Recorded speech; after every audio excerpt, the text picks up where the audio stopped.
Disclaimer.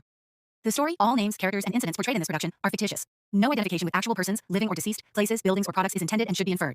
It is not our intent to harm plants or animals, and no living creatures were harmed during the making of this video. Please note that this video has been created for an audience age 16 and above only, and is not meant for kids.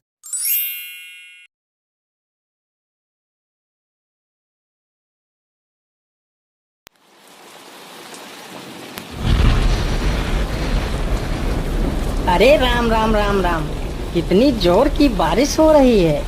2 दिनों से यह बारिश तो रुकने का नाम ही नहीं ले रही है।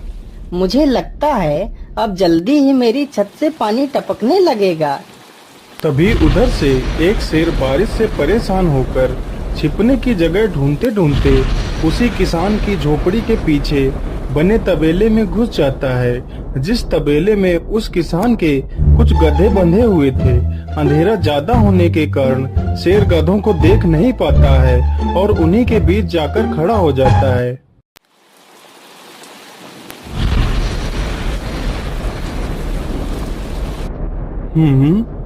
यहाँ से तो किसी मनुष्य की आवाज आ रही है।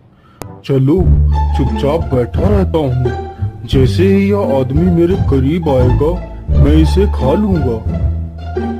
हाय हाय हाय, यह बारिश कब रुकेगी? ऊपर से यह टपका भी आ गया। अब मैं क्या करूं? इस टपके से कैसे बचूं? इतना तो डर मुझे शेर और बाघ से भी नहीं लगता है, जितना डर मुझे इस टपके से लगता है। अरे यह टपका कौन है?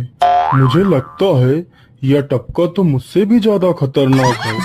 अभी तो यह आदमी शेर और बाघ से ज्यादा इस टपके से डर रहा है। चलो जल्दी से मैं यहाँ से निकल लेता हूँ, नहीं तो कहीं टपका ने मुझे देख लिया तो मेरी खैर नहीं।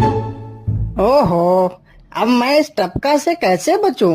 चलो जल्दी से मैं अपनी मौसी के घर चला जाता हूँ।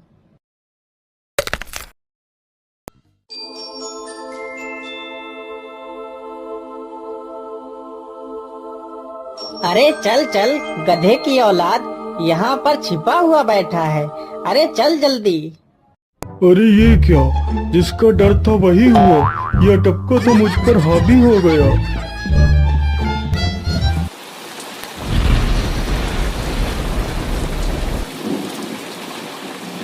कैसे बचूं? कैसे बचूं? इस टपका से मैं कैसे बचूं? हे भगवान मेरी सहायता करो, मुझे इस टपका से बचाओ। मैं आज के बाद किसी प्राणी को नहीं मारूंगा, मैं मांसाहार छोड़ के शाकाहारी बन जाऊंगा। भगवान मेरी रक्षा करो। शेर को दौड़ते दौड़ते रात से सुबह हो जाती है।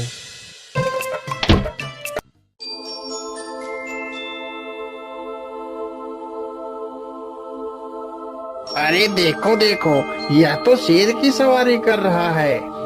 अरे हाँ, सच में ये तो शेर की सवारी कर रहा है। इसे तो डर भी नहीं लगता है। अरे उधर तो देखो जरा, यह आदमी कितना बहादुर है। यह आदमी शेर की सवारी कर रहा है। जिस शेर को देखकर हमारी धोती आगे से गीली और पीछे से पीली हो जाती है, यह तो उसकी सवारी कर रहा है। ये गांव के लोग भी ना पागल हो गए हैं, जो इस गधे को शेर। अरे बाप रे, यह तो सच में एक शेर है। हे भगवान मेरी रक्षा करो, शेर तो मुझे खा ही जाएगा। राम राम राम राम राम, अब क्या होगा? इस शेर से कैसे बचूं? अरे यह तो एक बरगद का पेड़ है, यही अच्छा मौका है। जल्दी से इस बरगद की जड़ पकड़कर ऊपर चढ़ जाता हूँ।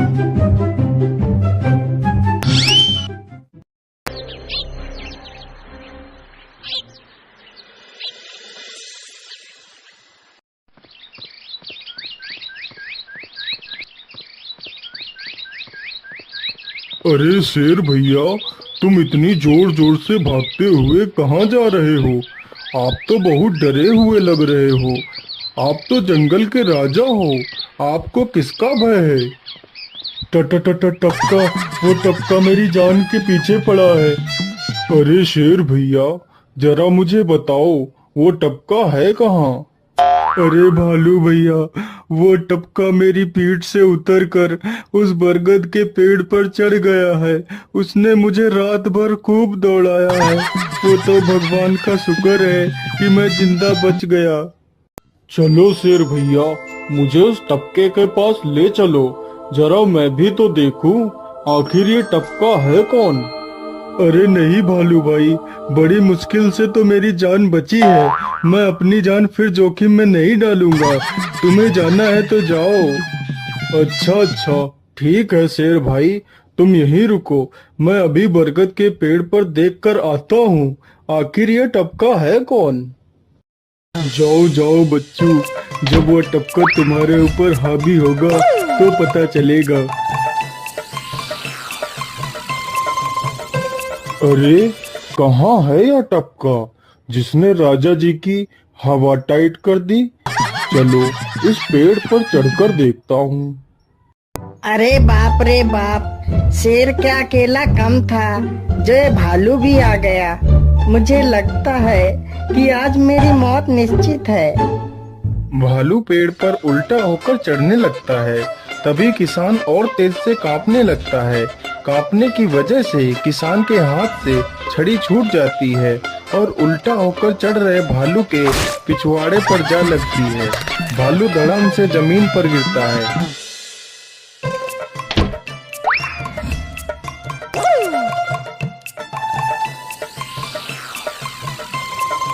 मुझे लगता है अब शेर और भालू दोनों भाग गए हैं। चलो अब जल्दी से यहाँ से निकल लेता हूँ।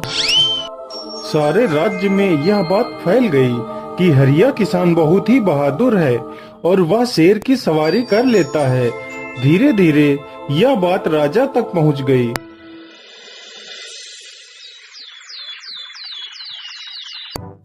महाराज, क्यों न हम पड़ोस के गांव से हरिया किसान को बुलवा लेते हैं। वह बहुत ही बहादुर है। उसके बहादुरी के चर्चे तो पूरे राज्य में हैं।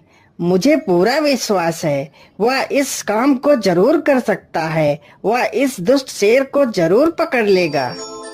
सैनिकों, हरिया किसान को आदर पूर्वक हमारे दरबार में पेश किया जाए।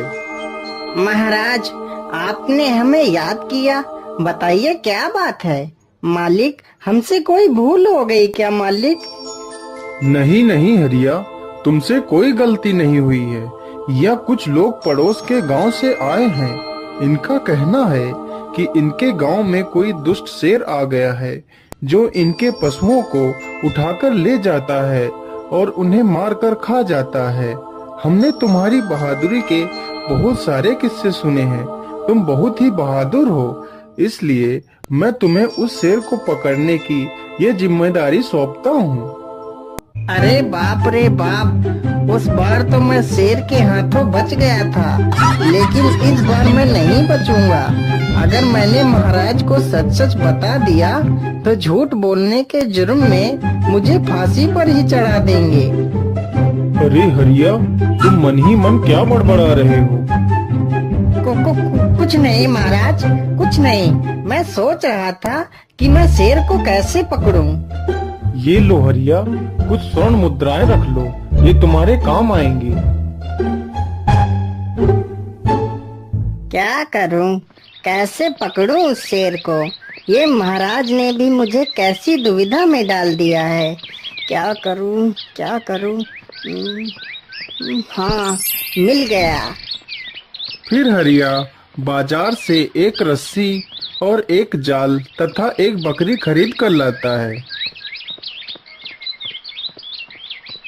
चलो जल्दी से, मैं यहाँ पर एक गड्ढा खोद देता हूँ।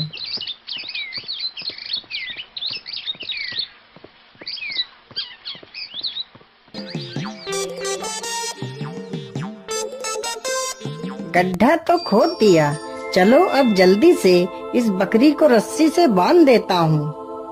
हरिया ने बकरी को रस्सी से बांधकर गड्ढे में खड़ा कर दिया और जाल को लेकर पेड़ की डाल पर बैठ जाता है।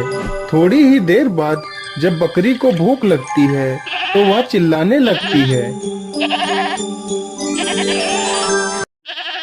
अरे, यह तो बकरी के चिल्लाने की आवाज है, लेकिन यह आवाज आ कहां से रही है? आसपास तो कोई नहीं दिख रहा है। मुझे लगता है यह आवाज उस पेड़ के पास से आ रही है। चलो चलकर देखता हूँ।